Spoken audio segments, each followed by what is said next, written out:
5 August Sheikh Hasina পদত্যাগের আগ মুহূর্তে সর্বোচ্চ বল প্রয়োগ করে ছাত্র জনতাকে হত্যা করে পুলিশ। রাজধানীর যাত্রাবাড়ির পাশাপাশি এদিন ঢাকা মেডিকেল কলেজ হাসপাতালের পিছনে চাংখারপুলে এমন ভয়াবহ হত্যাকাণ্ড চালাতে দেখা যায় পুলিশকে।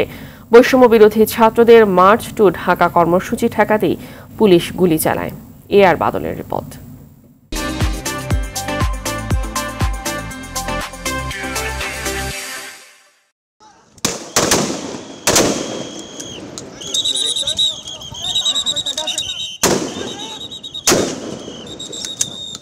5 আগস্ট বেলা 12টার দিকে বৈষম্য বিরোধী ছাত্রদের মার্চ টু ঢাকা কর্মসূচি ঠেকাতে চানখারপুল মোড়ে অবস্থান নেয় পুলিশের একটি টিম, যাতে কোনোভাবেই আন্দোলনকারীরা শাহবাগের দিকে যেতে না পারে।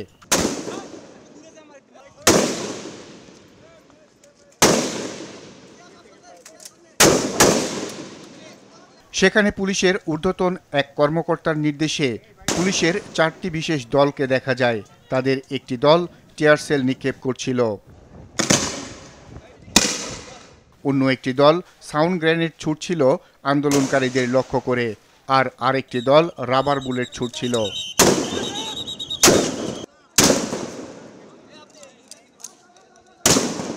কিন্তু এই টিমে আরও কিছু পুলিশ সদস্য ছিল যাদের হাতে চাইনিজ রাইফেল। এদের দেখা যায় তাজা বুলেট রাইফেলে লোড করতে। ঊর্ধ্বতন সেই কর্মকর্তা নির্দেশ দিচ্ছিলেন শিক্ষার্থীদের উপর গুলি চালাতে।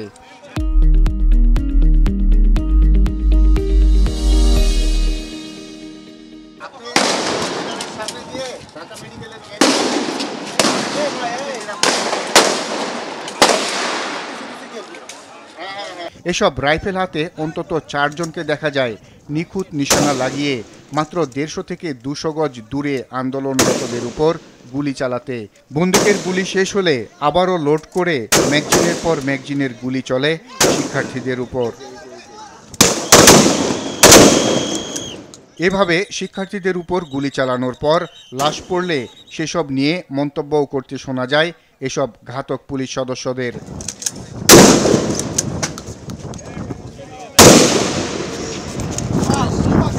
গুলিতে লুটিয়ে পড়া ছাত্র জনতাকে ধরাধরি করে হাসপাতালের দিকে নিতে দেখা যায়। এ সময় ঢাকা মেডিকেলে গিয়ে দেখা যায় লাশের সারি।